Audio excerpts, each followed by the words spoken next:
introduce Dr. Gillespie. So Dr. Bob Gillespie has been buzzing around as a faculty member at Wenatchee Valley College for 18 years now. He teaches courses in agriculture, recreation, natural resources, and biology. He has a bachelor's in science and education from the University of Nebraska, a master's in entomology from the University of Idaho, and a PhD in biology from Montana State University. Dr. Gillespie is currently involved in a study to identify the native bee pollinating native plants that border cherry orchards located on Stemilt Hill and Wenatchee Heights. The title of his talk today is Pollinators of North Central Washington. Pollinators, like bees, wasps, flies, beetles, moths, and butterflies, all have a role to play in our ecosystem. This talk is designed to introduce you to the diversity of insects that pollinate local plants, as well as discuss the interesting life histories of pollinators. Welcome, Dr. Bob Gillespie. Okay, thank you for coming. So first of all, I want to thank Miss Randy Mitchell and the WVC Speak Lecture Series Committee for providing an opportunity for me to introduce you and showcase the very interesting and diverse and beautiful pollinators in Wenatchee area. So that's my plan for today. These pollinators provide many activities. We call them ecosystem services, like pollination. They also serve as natural enemies for many of the pests that we deal with here in your gardens and your orchards. And they also provide us and help to maintain the biodiversity of the area. So they're a very important component of our valley. So thank you for letting me be a spokesperson for pollinators this afternoon. So I hope I do them justice. Also, I wanted to thank my students that have helped me with the pollinator studies in the past several years. Those students include Tasha Gwatney, Kelly Allen, Josh Peterson, Lucas Sherman, Ronnie Hopkins, and Mallory Morgan. And grants from the USDA through Michigan State University, the Bureau of Reclamation, and the Bureau of Land Management have allowed me, and I'm supposed to answer this. Yeah. Hello? It's not? It's part of the gig. The green light's on. Oh, okay. That's good. Goodbye. Is that the president? I can't hear you.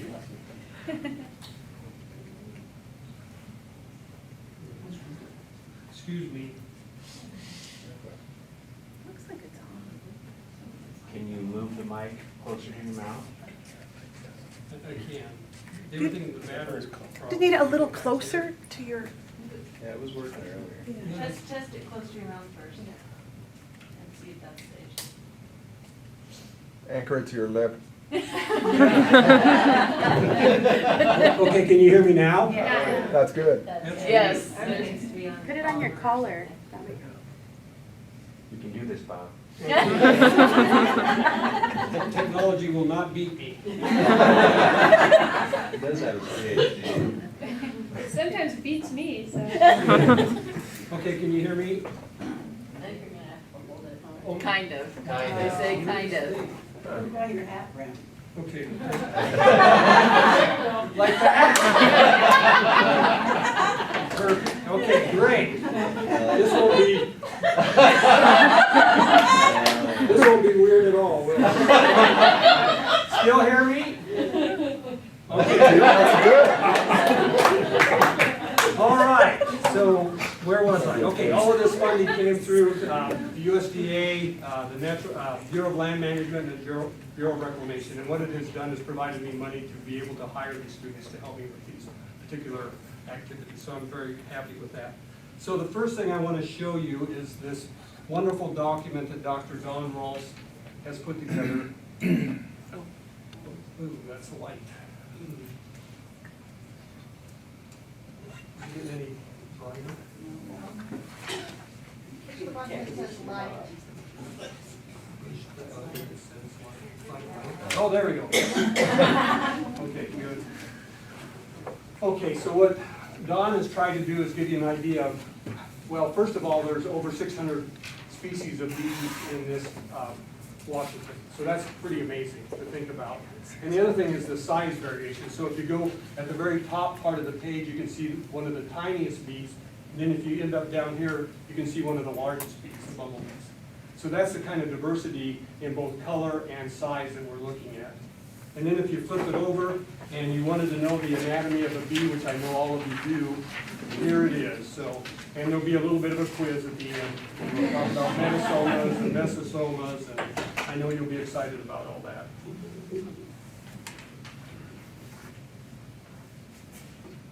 And I also brought some pin specimens. I thought it might be nice for you to actually see some of them.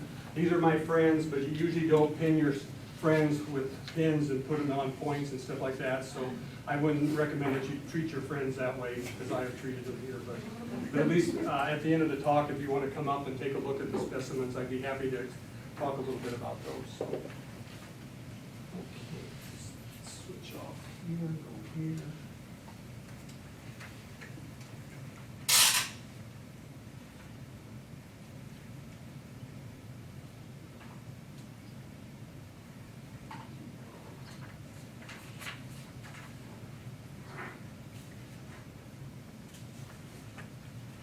Okay, so what I wanted to do is, I want to talk about honeybees because a lot of times people think of pollinators as honeybees and not much else. And so I wanted to talk a little bit about colony collapse disorder. Some of you are probably quite familiar with that, others maybe not so much.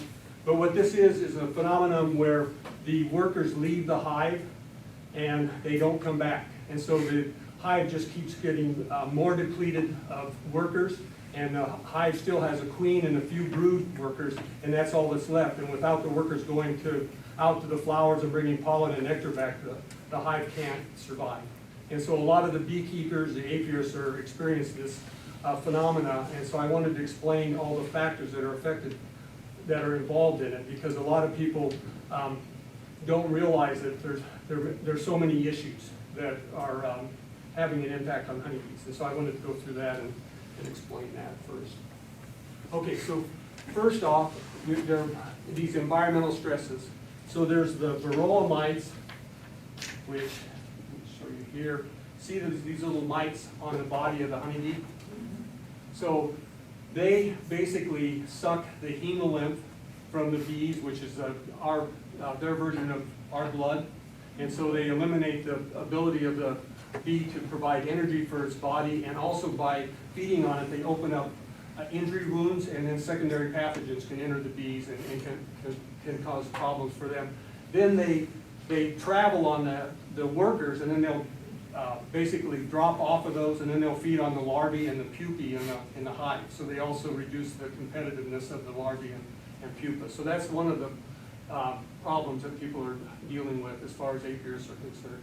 The other one is tracheal mites, which this is their trachea. Insects have a lot different system than we do, where our circulatory and respiratory system are linked. Theirs are separate.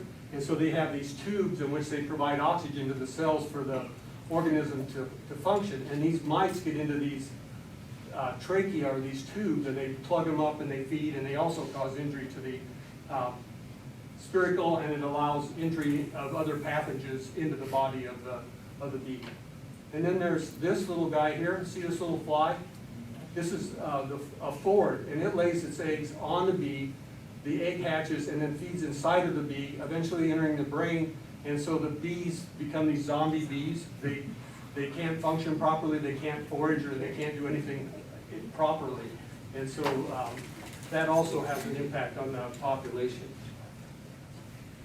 Diseases. So there's a bunch of diseases that cause problems. There's these nosema, which are diseases that affect the insect as a protozoan disease. And then there's foul brood, which when you pull out, this is a little stick they put into one of the cells, and then when it comes out out like chicken broth or soup. So that's not a very, that larvae is not going to function very well in a soupy mess like that. So that's bad. And then there's chalk brood right here. And so in this case, the larvae turn this white crystallized structure here, and so again they can't function. And so that's another group of diseases that they have to deal with as apiarists. There's chronic paralysis disease. Those are viruses, so we've got protozoan disease, we have bacteria, we have fungal diseases, and then we have viruses that are also attacking the bees. And so there's this deformed wing virus where the bees' wings are deformed and they're not able to fly, so that's not good for them. And then there's, the Israelis sent us a virus too, darn those Israelis. Actually, this is where it's first discovered, it's widespread, so. And then the chronic paralysis. Nutrition is another one. The way we handle honeybees has changed dramatically. There's not as many local apiarists, so there's large individuals that have thousands and thousands and thousands of bees, and they move the bees from the California border in Mexico, and then they move them all the way north into Canada. So these bees are only getting exposed to a particular type of pollen, and so it would be like us eating at McDonald's every day, and you know how healthy that would be. So that's also having an impact and affecting their immune system. The other thing is habitat. The use of herbicides and also the increase in the size of farms are eliminating ditch banks, fence lines, field borders that were providing flowers and pollens and nectar for some of the honeybees. So they've also lost that. And then colony stress. Did that die too? I'm having a real successful, oh, there it is. Okay. So honeybees are moved long distances to pollinate crops. So they spend about a week or two in an orchard, then you pack them all up, put them on a flatbed, and then you move them about 100 miles, drop them off again. They have 2 weeks to forage again, and then they get picked up again and moved again. And so I tell my students that'd be like me having to reestablish my family every 2 weeks. I gotta pack everything up, put them in boxes, drop them off, try to spend 2 weeks making a living, then pick up and move again. And so that's another issue that's also causing stress on honeybees. And then there's environmental stress, syndromes that include pesticides. So herbicides can be a problem with eliminating pollen sources. We're real concerned about Roundup Ready crops because you can use Roundup to spray large areas, and that would be fine. It kills the weeds in the crop because it doesn't kill the crop. But the drift is going to get into the ditches and places like that, and it's eliminating a lot of the nectar and pollen for bees. And we're also worried about monarch butterflies because it's also killing the milkweed that they feed on. So that's a problem. We have a new class of insecticides called neonicotinoids, and many of them are being used as systemics, and a lot of the nurseries use them because they will put this insecticide in the plant. It's expressed throughout the plant. Then you buy a plant thinking it's nice and clean because nobody wants to bring aphids and insects from the nursery home and infest the plants. So you have these nice clean plants, but when you plant them in your garden, these systemics are still in the plant, and the bees pick up these neonicotinoids and they affect the bees in this following way. So they don't really kill the bees outright, which would be, in the past when I've looked at bee kills, they die right at the hive, so you know something went wrong very, very quickly. But here, the bees leave and they don't come back to the hive, so you really don't know exactly what's happened to them. So it disrupts their mobility, it impairs their navigation, it impacts their feeding behavior, their foraging activities, and their memory and learning. And then the other things are fungicides they're looking at, and they seem to be impacting their immune systems. So these are some of the factors that are affecting it. And so the other handout that I had was this one here, and I'll flip over.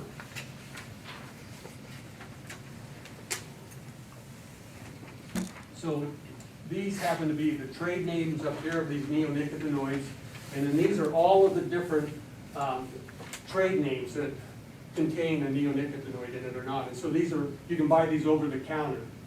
And so it's an issue and makes us very, very worried about overuse of neonicotinoids. And when they look for the neonicotinoids in gardens and around homes, they actually find higher levels of the neonicotinoids in the bodies of the bees than they do in croplands. So people are buying this stuff, and then if they're also using insecticides that control aphids and buying the same product, they're really creating a fairly high dose of these particular materials in and around their homes. So that's been an issue also.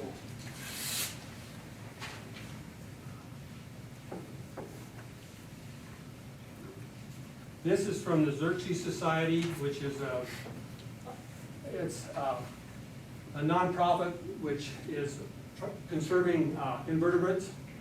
And there was, I don't know if any of you remember the large bumblebee kill in Wilsonville, Oregon.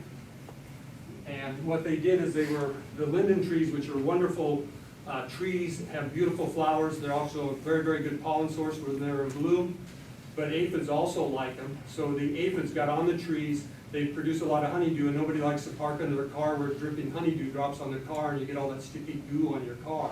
So they decided they could take care of that by using the neonicotinoid to spray the bees, and the bumblebees came to that area and they lost about 50,000 bumblebees. And this was fairly early spring, so a lot of those were probably queens and not workers.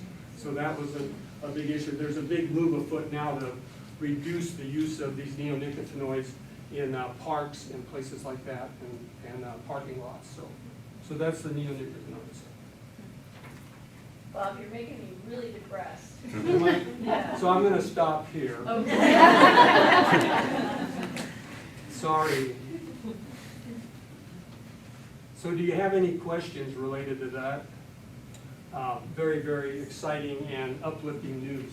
So on this handout with all the bees on it, which is the honeybee, the one in the square? What did I do with mine? On the clear out? I don't think there's a honeybee on here, There actually. isn't? Yeah, I don't see it, Amy. And I think the reason that Don did that is honeybees are not native. They get introduced to this area about in the 1600s when European Americans came over and they needed a sweetener. And so I think that might be, Don has kind of a thing about honeybees, so. Isn't it What are those, Yeah, go ahead. what are those big black bees? I don't know. Those are carpenter bees, probably. They're not yellow or anything like that. No, they're black and they have like a stripe on one. That could be a carpenter bee, or it might be a different species of bumblebees. Oh. I'd have to look at that one. Was it pretty hairy all over, or was it, yeah, then it's probably a bumblebee. The carpenter bees are pretty shiny and don't have a lot of hair on them. Oh, okay. Anybody else, before I depress you more? Do the honeybees compete with the native bees on foraging for on the hill or something? Can you guys hear Suzanne's question?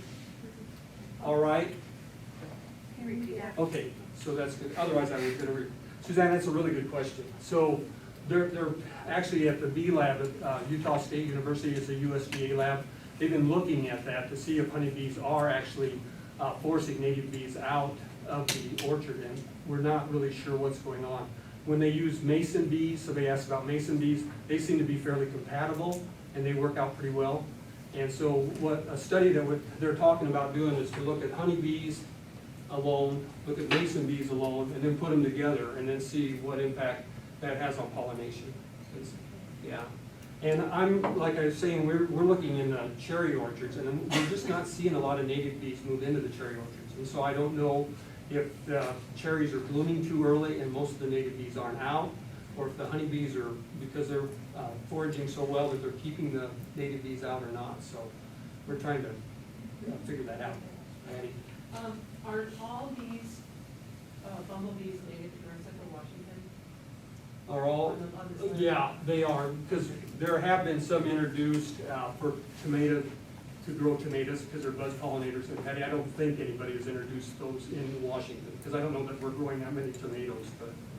But that, Patty's bringing up a good question, because what the concern is many people are producing tomatoes in greenhouses, and they found out that bumblebees are excellent pollinators, because they're what's called a buzz pollinator. They actually buzz their wings at a certain speed, and it blows the pollen basically off the flowers, and then lands on the female part of the plant. And that's worked really, really well for them, but the bumblebees have picked up a disease in the greenhouse, and they're leaving the greenhouse, and now they're worried about spreading those diseases into the native population. And so we are looking at, well, I'm not, the scientists are looking at about 2 to maybe 3 or 4 species of bumblebees where we know the population is dropping. And the concern has been with the native bees, we don't have any baseline. We don't know what's going on with them. First of all, Don says we have 600 plus species, so we know we don't have all the species. if you look on that page, some of them have just SP on them, so they don't even have a species name. So we're waiting for a taxonomist or systematist to actually name them. And then we don't have a baseline population level. We don't know whether the population is increasing, decreasing, or stable. So we really are kind of shooting in the dark as far as what's going on. And so that's why there's a lot of impetus to look at the native pollinators and study native pollinators to try to get a clue of what's going on, because we're really concerned that because they provide such an important ecosystem service in the form of pollination, if we lose pollination, we're gonna have a pretty bland diet. I mean, unless we like cereals, a lot of cereals, and that's about it. And also alcohol. Alcohol will probably be fine, except for wines, but so we'll be fine there. Alcohol and cereal will be kind of our diet, and then the rest of it will be pretty, it will be in worse shape, so. Okay, anybody else?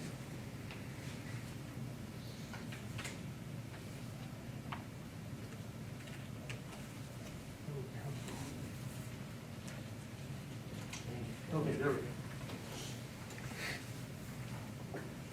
Okay, so this was originally what the talk was designed to do, but then I just couldn't help myself with colony collapse disorder. I apologize. So the first order I want to talk about are the Hymenoptera. And you know them better as bees, wasps, ants, and sawflies. So what unites the Hymenoptera as far as a characteristic that we utilize for identification is the fact that Hymenoptera means married wings, and the front wings and the hind wings are hooked together. The hind wings have hooks and the front wing has a channel, and so when they need to fly, they hook those wings together and they have this large surface area for flight. But if you're walking around in a plant and a flower, you don't want to have your wings banging around. So if you can uncouple them and have them lay flat, that works out really, really quite well. So the bees have worked that, well, the Hymenoptera have worked that out.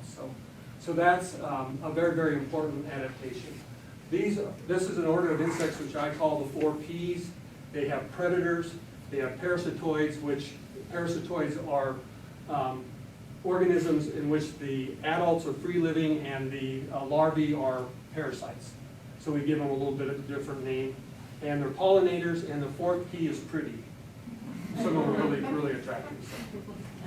And the other thing is all of us have a fear of bees because unfortunately they have the capability of stinging to immobilize their prey and also stinging to defend themselves. And it's kind of painful.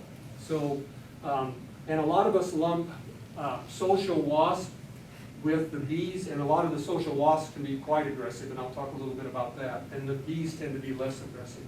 And then you have all these, isn't this a beautiful bee? I mean, isn't that, I mean, you can fall in love with that color. Okay, so the first group are the sawflies or the horntails. And so this is a sawfly here. And the way you distinguish them from the rest of the bees and wasps are the abdomen is narrowly attached to the thorax here. And then with sawflies, it's very broadly attached to the thorax. And so I like to talk about, you know, when we're young, we have very, very narrow waists, and we're quite spoiled, and then as we age, the waist kind of broadens. So that's the sawflies. Their waist is kind of filled out over the years.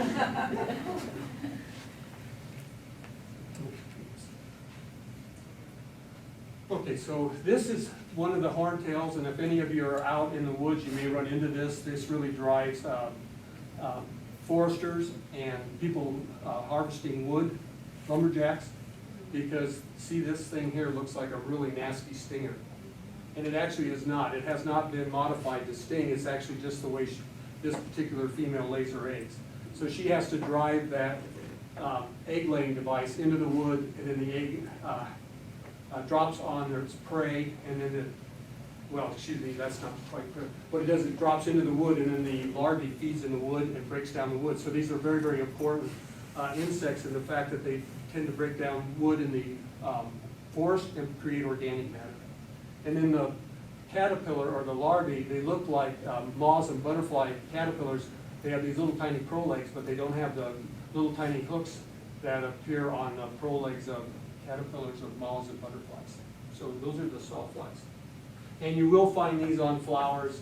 So they pollinate, but they're not adapted for pollination, so they're not real efficient pollinators, I guess, for lack of a better term. Okay, so the wasp. So we've done the soft light. So the wasps are generally relatively hairless, and the hair that is on the body is unbranched. And I'll show you pictures of, on bees, the hairs look like little tiny Christmas trees on their bodies. So. And the wasps provision their nests with animals, generally insects and spiders, where bees use plant material, honey, and pollen and nectar, and the insects generally feed on spiders and other insects as food. And they also provision their larvae with these spiders and other insects. But wasps will come to flowers and will pick up pollen, so they do some pollination. These really don't pollinate, but I had to put them in there. These are the parasitic wasps. These are little tiny wasps. This is a little tiny guy. If any of you have to deal with aphids, would you like to be that acrobatic? She's got her abdomen completely curled around. She's actually poking that egg-laying device or ovipositor into the aphid, and then the egg hatches, and then the larvae feeds inside and glues that aphid to the surface of the plant. And then when the larvae pupates and is ready to emerge as an adult, see this hand basketball right here? They'll open up, they'll create an escape hatch that's rounded, and then the wasp will pop out of there, and then we'll go out and find other aphids to attack. And here's one that's attacking an insect in the plant here.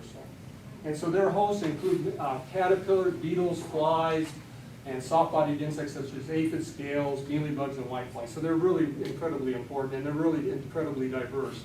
So I'm just giving you just kind of a quick overview of them. Okay, so the next group are the solitary wasps. And so these are bees here. You can see this little bee here, or excuse me, wasp is carrying its prey underneath its legs, and then it flies off, and they nest in the ground, and so it'll actually pull that prey into its nest, and then it'll lay an egg on it, and then the egg will hatch, and the larvae will feed on that. This one's called a velvet ant. See, that's their stinger. So one of the other common names is cattle killer. So they wouldn't kill a cow, but it's pretty painful. So, and I've never tried it. And then here's a spider wasp. So here's one of the solitary wasps attacking spiders. And they do sting to protect themselves and also to immobilize their prey. But because they're solitary, if they get killed, that's it. They can't produce any more eggs. They can't provide food for their larvae. So they're a lot more reticent about attacking an individual than a social wasp, or social bee. So. And then there's a social wasp. And I hope you noticed today I'm wearing my bald-faced wasp ensemble. It's very popular in bald-faced hornet nests. Those things are mean. Yeah, they are, Barbara. Yeah, if you've ever run into those, you know that they're a problem. And I literally ran into one. Yeah, and where honeybees can only sting once, these solitary wasps and social wasps can sting many, many times. And so, And horrible sting. and horrible, painful, and they'll bite. I mean, they're just nasty. And one of the reasons why they're so aggressive is that they can lose a few individuals, and the hive still survives. So they lose a few workers, big deal. So they want to make a point that if you bother their nest, you're going to suffer for it. And many people have. So a yellow jacket is not a bee. No, see, that's what I want to get across, Amy. So this is usually when people talk about getting stung by bees, it's usually by yellow jackets or bald-faced hornets. And they have a much nastier sting, I think, than bees do. And so sorry, did somebody? The yellow jackets, you could just be standing there minding your own business, and they'll just come up and sting. Yeah. Yeah, and they also produce aggregation pheromone and alarm pheromone. So once they put that out, all the workers pick up on that, and then they all come out of the hive and attack, and do that multiple times. So the only thing you can do, if you're in a group, run faster than the slowest person. That's important. Or head for the water. Get in the water. That's about the only way to protect yourself. And they nest above ground, and many of you have probably seen these, but they also, the bald-faced hornets nest in the ground, and they can be in eaves. And the other thing about it is the colony does not survive the winter in the temperate regions. So the queen is the only one that survives. And so she has to find a place to hide out in the wintertime, and then she's got to start a new colony all over again. So generally the aggressiveness increases, or the numbers increase dramatically in late summer and fall, because the colony's large, very, very large as it's going to get, and they're trying to produce as much food as they can and create as many queens as they can, so that they can have queens established in a new colony. And if we have very, very mild winters, which we've had, that means more queens survive, that means there's more colonies, so it just kind of perpetuates itself. So, but again, these are, I mean, they're amazing predators. They'll take on cutworm, armyworm, looper, caterpillars and things like that. They'll pick up small insects, so they're incredibly great natural enemies. It's just that they're so aggressive that it's pretty hard sometimes to put up with. They'll take your salmon off your plate. Yeah, exactly. Or a better thing to do, Amy, is take that salmon and tie it to a string, and then put it over water, and then put a little bit of soap in the water, and then when the yellowjacket comes and picks up this meat, it dives down and hits the water and drowns. So, Oh, thanks about that. yes, it is. Yeah. No, actually, you can buy, you've probably seen those yellow traps. Those actually work quite well. And putting them up early generally is better, because you're going to get some of the queens and early workers, so they don't get a chance to establish a colony quite as soon or as large. And the other thing that happens too, when there's that large a number, they're also looking for, food gets more scarce, so they have to, they have to be out foraging more. And they're also looking for carbohydrates as well as protein. And so like pop and picnics and places like that, cakes, I mean, pies, I mean, they come to everything to pick up food. So people have even been stung on the lip when they were drinking their soda. Yeah, Aaron. So should we feel bad at all about using those methods to kill these wasps off? I mean, because you said they're not really pollinators, right? They are actually, and they're Okay. good predators too. Okay, So they are beneficial. It's just if they're around where there's a large number of people, probably not so good. So you may want to take care of that. The best time to do is to go out in midday and knock this down. Get- Really bad idea. Really, really bad idea. So if you do have a problem like this, you want to wait till night. And when it really, really gets cool, and then you want a plastic bag if you can, and just, if you can knock this off or snip it, and then have it drop in the plastic bag, and then close it as fast as you can, and then let them heat up and die, because you do not want to come in contact with that. During the day, they'd have a heyday. It'd be awful. Yeah. So anybody else? So, Barbara, you've had experience with these. Yeah, with the bald face, I was on my bike and I was going down the road, and it didn't even actually sting me. It drug across, because the wind pushed it, and then it just drug up and off into the no harm, no foul. Yeah. Except for, you could tell exactly where that stinger drug, because it was swelled up. Red and swelled. It was hard and itchy for like a year after that. It was a long time. And if you are allergic to the venom, you have to be really, really careful, because people can go into anaphylactic shock, and that would be incredibly bad. Well, I just wonder how bad their stings are if they actually get that stinger. Oh, they hurt, because I've been stung. It sounds like, it feels like somebody's kind of driving a sharp needle, and then it burns. Yeah. Yeah, so it's pain, yes. I used to actually give bee stings for achiness, Yeah. when my achiness get 25 or 30 a week. But I got stung by a bald-faced hornet, and I went real close to the anaphylactic Yeah. shock. Why just that one, when I can get bee stings all the time? What was There's going on different there? proteins in a venom, and you're probably allergic to a particular protein in this venom and not so much in honeybees, so. Somebody else said they thought, oh, maybe they've been feeding on rattlesnake, and so it Oh. had something more in it than just. Yeah, I don't know, I've never heard of that. Yeah. That's something, that would be a good study. That old timer, I think an old timer that said Yeah, that. that might be an old wives' tale. I had one of those hornets, I swear it's like flying with its stinger out or something, because I was doing this and it came by and we hit. And he stung me. just Multiple as I- times. Yeah, well, he stung me once, right? And Yeah, it's really it painful. hurt so bad. And they can sting multiple times. They're not like a honeybee where it pulls out a poison sac, you know, and it keeps pumping venom into the wound, and then they die. But these guys they're pretty well defended. And then the other thing is I always talk about too is, notice how insects use yellow and black and white and stuff for warning coloration. We use the same kind of colors to warn people that there's danger there, and so they're doing the same thing.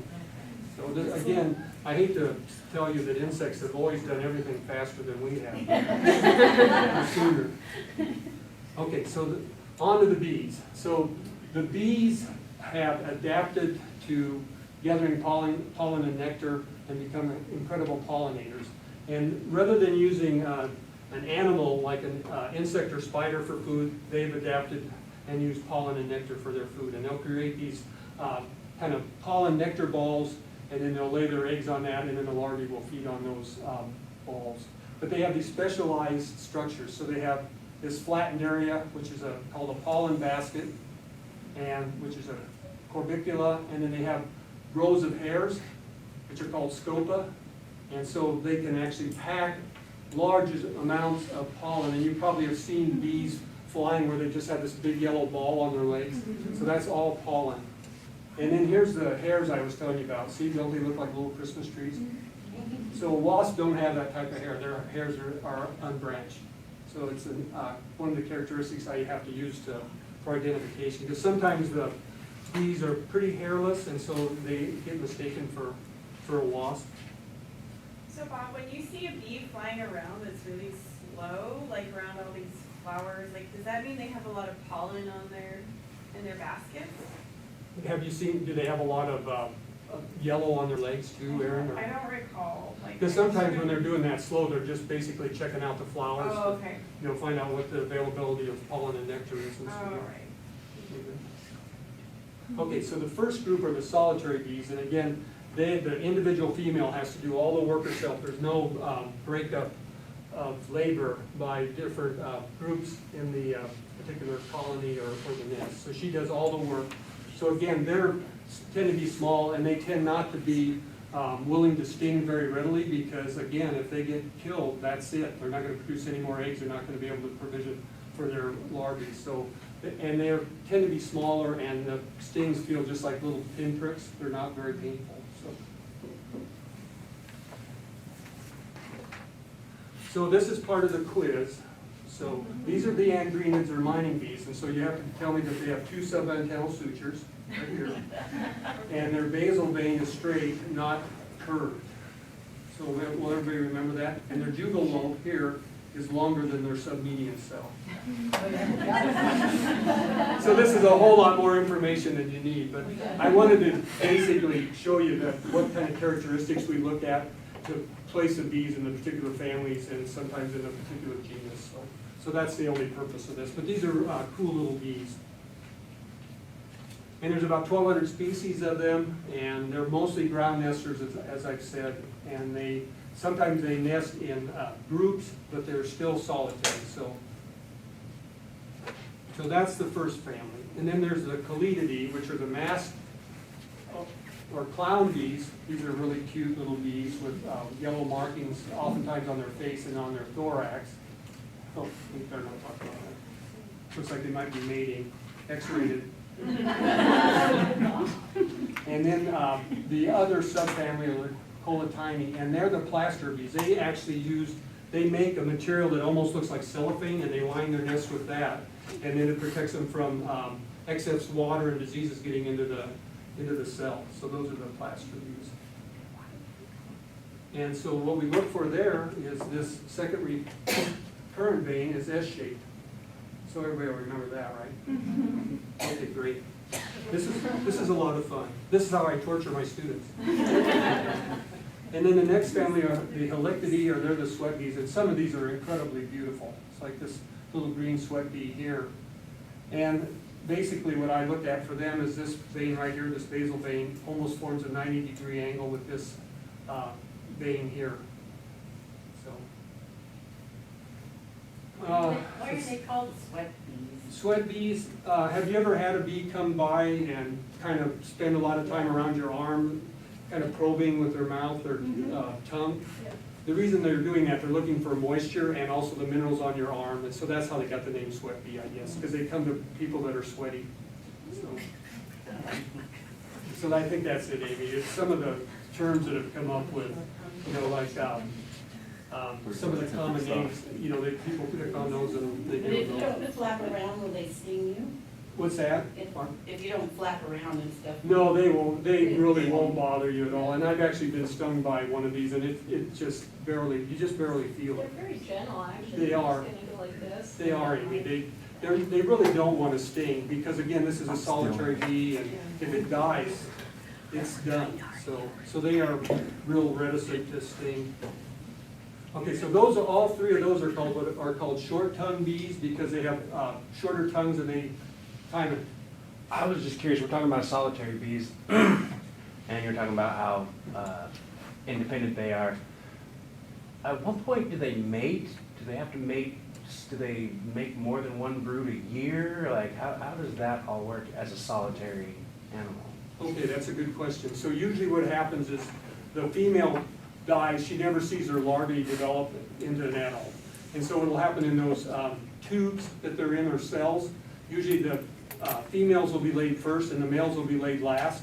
So the male comes out first and then he waits around, you know, like males do, for the females to come out. And then he mates with the females. And so that's how it gets started. And the male usually, another thing about insects, they don't have a lot of use for males. If you don't contribute to the hive or the nest, they really don't put up with it. You're pretty much out of it. So they die after they mate, and then the females start the new colonies.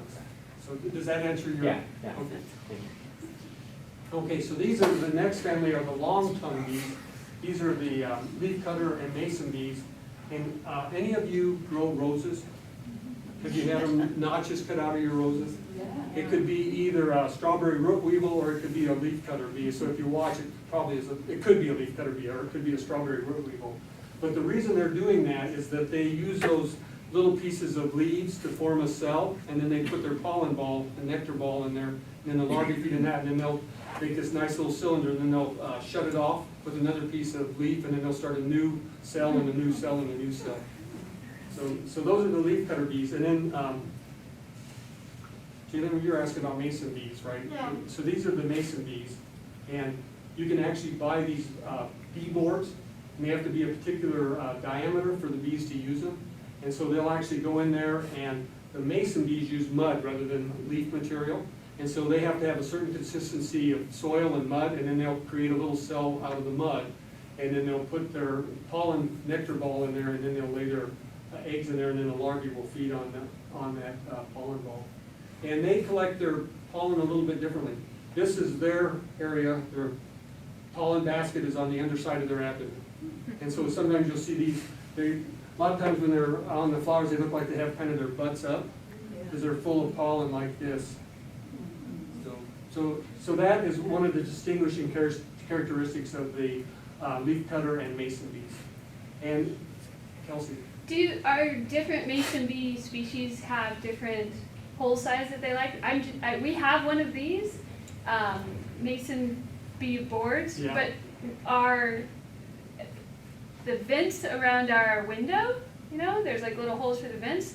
Apparently, they're smaller size than that. And they use those instead of the... No, they use them both. They just Oh, that's cool. they try and fill every hole they can find. And Yeah. so I'm just wondering if they're different kinds, or maybe Yeah, we there just could have be different kinds, or Okay. there might be a little bit of variation in the hole. You need to measure the diameter. I'm going to do that now. I thought just any Just open kidding. spot, they were just going to start filling in. Yeah, yeah, you should bring a couple and we'll see if they're different or not. So. Yeah. But, okay. Yeah, so the mason bees are really, really interesting, and they're also, the USDA lab in Utah State University is also looking at them as alternative pollinators for honeybees. So they're seeing if we could actually establish these in orchards, in gardens, and places like that where we need pollination, because they're much more effective pollinators. About 250 females do the work of about 2,000 honeybees. So, and they also forage a lot earlier and out in colder temperatures than the honeybees are. So they're really pretty efficient pollinators. So they're a possibility as an alternative. Okay, now the social bees. So those are the honey and the bumblebees. So all of you are familiar with honeybees, and they overwinter as a colony, and new colony gets started early in the springtime, and they just continue to collect pollen and nectar to produce honey for the hive. But bumblebees are different. They're like the social wasp. The queen is the only one that survives during the winter, through the winter, and so they have to start a new colony every season. So, and you can, is there anybody that can do the math here? So, the honeybees produce about $300 million worth of honey and beeswax, and about 130 to 140 times that amount as far as pollination is concerned. So that's quite a bit of money. We really do depend on them for pollination services. And in some areas where they are having problems, like in China, they're actually hire people with little tiny brushes. Can you imagine that, 8 hours a day doing that? That sounds like a lot of fun. So they really do provide something that we really don't have to pay for to any great extent. And the other thing about that, if we had to pollinate all of our crops, who's going to pollinate all the native plants? I mean, I don't know if anybody going to be hired to go out in the native habitat and, you know, wipe pollen off of the plant and then transfer it to the next plant. That's probably not going to happen. And then, Patty, were you talking about the disease of bumblebees? I was asking about the. Yeah, so this is, they have been using bumblebees in greenhouses. I can't remember the species, I should, but I think it's terrestris. But anyway, this is the one that is very, very effective at pollinating tomatoes, but it's escaped from greenhouses, and it had a disease, and it spread that disease to the populations of native bees. So there's concern about those.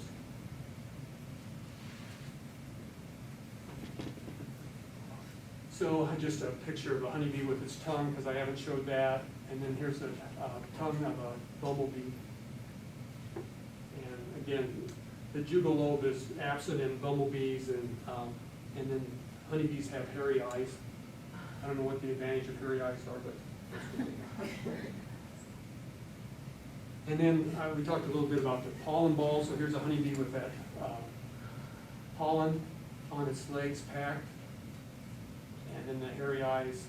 And then I thought this would be good just to show you the pollen basket and all the scope are the hairs that they pack on their legs.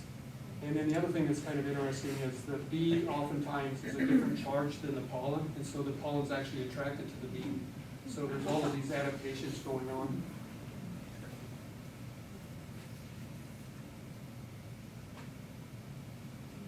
And you recognize this bumblebee?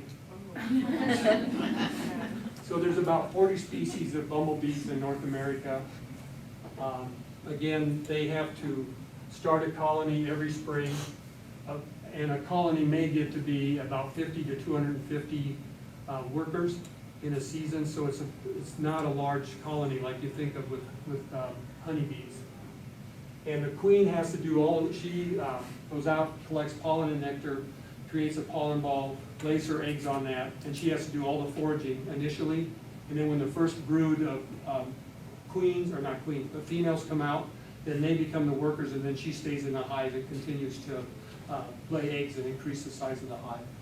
So, and bumblebees tend to nest underground in rodent nests or bird holes and places like that. Wood piles sometimes are under rocks. If there's any kind of cavity that they can get under, they'll be there. Or even at the base of large grass clumps. They can be down in that area. So have any of you run into a bumblebee going into their nest at all? I mean, they're really secretive. I've only come across them a few times. And I've actually spent some time trying to find them. So. Do you wear a bumblebee shirt when you're trying to find it? Maybe that's it. No, I don't. Because I don't have that ensemble. I'm going to have to work on that. I'm going to have to broaden my wardrobe. But then you can fit in, you know. I know, exactly. That would be nice to fit in. So other insects that are pollinators, probably not as efficient as the Hymenoptera, especially the solitary and social bees, but still very important because they visit flowers. So I want to talk a little bit about those. So the next order are the Diptera, or the two wings. Diamines too, and these are the flies, and their hind wing has been modified into a haltere, or this little stabilizer right here. It looks like somebody took the end of a dumbbell, and then cut it off and then put super glue on it and then glued it back to the last segment of the thorax. So that happens to be a crane fly, or some people may know it as a mosquito killer. You ever have anybody ask you about that? Yeah, they don't. Yeah, it would be nice if they did, but they don't. This is a little serpent fly, and this one's really, really important. It's a wonderful pollinator, and it's called sometimes a hoverfly, or a flower fly. So you'll find them, and they often are the color of wasp or bees, and even when they're flying, they sound like a little tiny bee. And they just hover, I mean, they just. Yeah, and they're amazing, Amy. I mean, they're just like this. I mean, they Yeah. dart back and forth. It's crazy, their ability to fly. So these are a couple more examples of serpent flies here and here. And then this is a larva. And so they'll lay, and they're really good predators as far as aphids are concerned.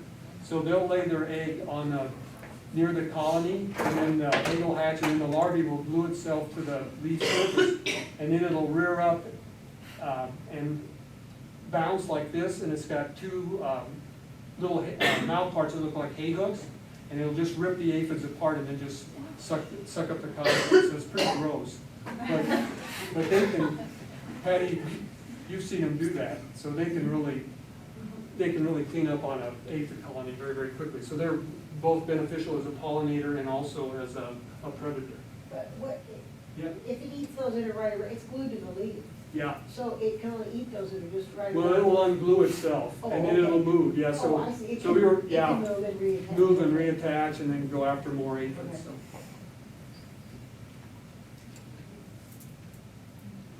This is called a bee fly, and this sometimes bothers people because it has this long beak or proboscis, and it'll also fly around you and poke at your skin, and so people get real nervous about, well, they think they might get stung, although that's the wrong end to get stung with. But anyway, getting poked, so that makes them nervous. So these bee flies look like, some of them look like little tiny pieces of cotton flying, yellow cotton. They're really quite attractive. And a lot of people like these particular flies because in the larval stage, the immature stage, often they feed on grasshopper eggs.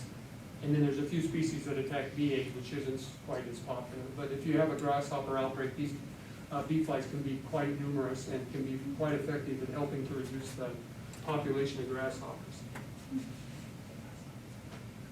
These are another little parasite, and these are called tachinids, and they have very, very stiff. Do any of you have teenagers that spike their hair? That's what this looks like. Their abdomen looks like spiked hair. And they're about almost twice the size of a housefly, so they're pretty good size. Most of them are pretty good size. Some of them are smaller than that, but you can see that they lay their eggs, in this case, on the top of a caterpillar. The egg hatches, and then they feed inside of the caterpillar, and then they emerge as a fully mature larvae, and then they pupate in the soil. And so this is one that has been parasitized, and you can see the sting marks on that one. And again, they come to flowers and are very, very good pollinators. So these are some of the other families that pollinate, so I didn't want to go on and on. So these are house flies, and then blowflies, flesh flies, anthomiid flies, thick-headed flies, soldier flies, and mosquitoes. Actually, most people aren't crazy about mosquitoes, but the males are actually great pollinators. So they can't actually suck blood. They don't go after that because the female needs that blood to mature eggs and her larvae, basically. And so the male doesn't need that, so he basically picks up a little bit of pollen and nectar, and that's about it, and then mates with the female so she can produce viable eggs. The next group are the Coleoptera, which are the beetles, and that coleo means sheath, so these are the sheath wings. And these are the insects that have modified their front wings into a hardened cover or sheath that protects the insect from predation and diseases, and also helps to reduce water loss in this order. And there's like over 300,000 species of beetles. So they're the most numerous insect group on Earth, and by far much larger than any other species of animals, so they're quite prolific. And they occur almost everywhere in freshwater and terrestrial habitats. These are the metallic wood-boring beetles. See, they're really attractive. And they feed in decaying or dead wood, and they tend to break it down and creates organic matter in the forest, so they're really, really important. If you're going to build a log house and they're in the logs when you build your log house, then they're not so appreciated. Should I tell my story about Christmas? Yeah, just go with it. So my first Christmas as an entomologist, I was visiting Jean, my wife's family's home. It was a log cabin, and we were sitting there eating, and this beautiful metallic beetle came out of the wood and started flying around the house, and everybody was flabbergasted, and I'm like, oh my God, this is wonderful. How can I get this? So that was my first exposure to metallic wood-boring beetles. They were sacred to the ancient Egyptians. Yeah, they were actually. Yeah, and the scarabs They were too. the symbol, these ones were the symbol for Osiris. Oh wow, I didn't know that. I learned that watching History Channel. And Mr. Chow, oh, he's not here? I know he doesn't like the History Channel. Uh-huh. but Yeah, that's cool. I wasn't aware of that one. He just left. Yeah, he just left. Okay, I was so into the lecture. Yeah. Yeah, so those are the metallic wood-boring. And if any of you have weeping birch, and if you notice that the tops are dead in your weeping birch, there's it's the bronze birch borer that actually feeds up at the top of the tree and kills the top of the tree. So if you look around town, most of the birches have the tops dead. So that's the bronze birch borer. But most of them attack recently cut timber and fallen timber and things like that. So the next group are the clarids or checkered flower beetles, and they're wonderful predators, but again, you find them oftentimes on flowers, and they pick up pollen, and they tend to be hairy beetles, and so they tend to collect pollen much more readily than some of the other beetles.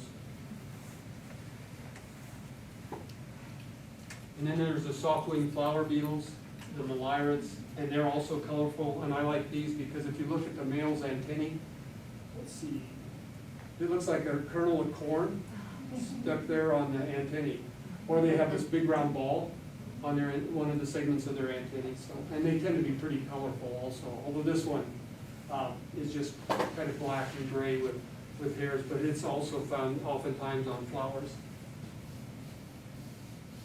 And then the cerebus and the longhorn beetles. And the reason they're called longhorn beetles is their antennae. Okay, so their antennae are at least a half to as long as their body. And they also are called wrong-headed wood borers, and they also feed in down timber, like after fires and things like that, they'll come to the wood that's fallen. And so what they do is they lay their eggs in that, then the larvae feeds inside of that, sometimes for very long periods of time. And again, they create organic matter.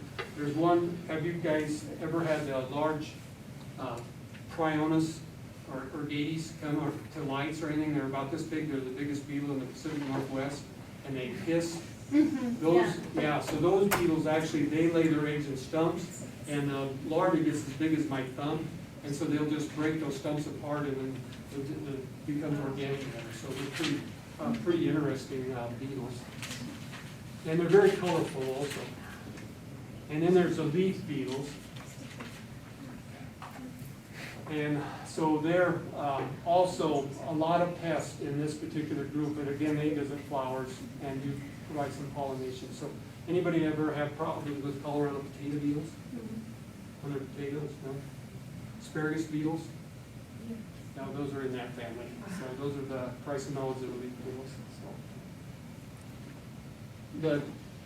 Some of them can be incredibly colorful, like this one's called a tortoise beetle, right here. My light, oh, there it goes again. So that, see how rounded they are? And then they could just squat right down, and a lot of them are golden or these very, very metallic green coloration. So. And then leaf eaters. Yeah, they feed on plants. So most of them would be considered a pest, actually, but unfortunately that they do pollinate too. But. So, And I'm not going to go into, oh, excuse me, question Aaron. about, so which beetle is in the Sage Hills? So I see lots of those large black beetles, like on the trail. Yeah, They kind of stick their butt up in the air, that one. Yeah. Sometimes they're dead, sometimes they're. yeah, those are the Maloas, darkling beetles. Yeah, so they're tenebrionids, and so they're very, very slow-moving beetles, and they can actually excrete a nasty tasting chemical. And so that's why they do this butts up thing, so if anybody comes along to try to eat them, they're gonna get a mouthful of foul smelling and tasting chemicals. There's a little mouse that's figured that out, and it'll actually drive its abdomen into the ground and then eat it from the head down, and then leave a little bit of the abdomen left for the gland, and so it doesn't get that foul smelling material. So I was going to go into butterflies and moths because they are also very, very important, but I think this is probably enough of me talking, and I'd like to open it up for questions. And also, if you'd like to come and look at the displays, that would be great, and I'll try to explain what's going on in those particular doors and cases. So. I have a question, Bob. This is sort of, I think, unrelated to pollination, but since I think they eat aphids. Is this about rocks? No. No. Those questions I'll save for Ralph. And why do we get every winter ladybugs that come in our house and hang out in the house, or partway through the winter they'll just show up. They drive the cats crazy, Yeah. and we don't kill them because we know that they're nice. We just try and let them outside when it gets warm. But why are they doing that? They're looking for a place to overwinter. So they do So overwinter? they'll overwinter in that, Okay. in the house or any kind of area that's a little bit safe, you know, that they're not gonna freeze. It would be interesting to look at your lady beetles, because there's the Asian lady beetle, and it really congregates, and I don't know how far it's distributed over in this area. It's very common in the western part of the state, and they'll come in mass. Okay. And they're generally harmless and everything except for antagonizing your cat. But they do produce costinellin, which is a little orange liquid. Okay. It's a protective chemical, and they can sometimes ooze that on furniture and stuff like that and stain it a little bit. Oh, I see. So. Well, they haven't bothered us with that yet. They just, the Yeah. cats go like Yeah, they tearing probably- around, chasing them and stuff. Yeah, they would. I just didn't know if they had hatched in the house and were hanging out waiting for spring, or if they were in the house overwintering. No, they're overwintering, because they, it's an interesting story. Lady beetles overwinter as adults, and in the fall, they'll fly to higher areas and Ah, congregate, like I've seen them Moscow do that. Mountain and areas Yeah. like that, and they'll congregate in the millions. And so they'll spend the winter there in an environment where it's fairly warm and they can protect each other.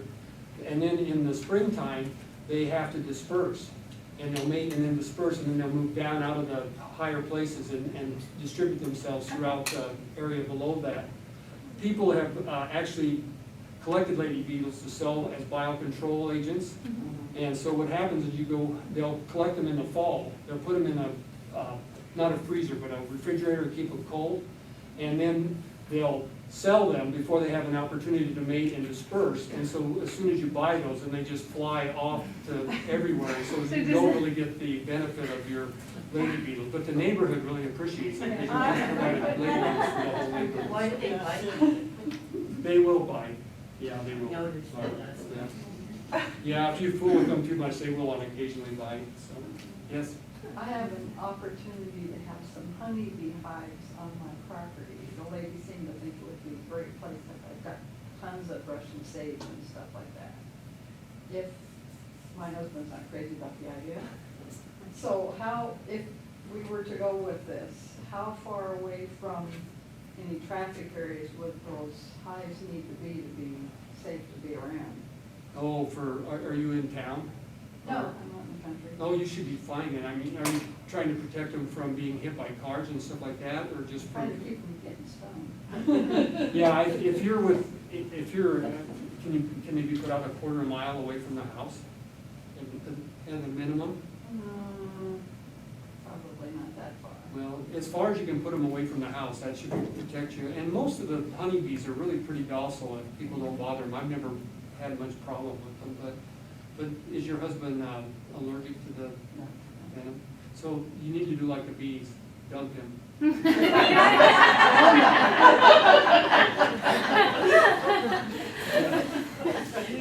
We had a hive when I was young in Seattle, North Seattle, and it was just in the garage, and my dad had a little, and they'd fly out, and they were real close to the house, and they never bothered us.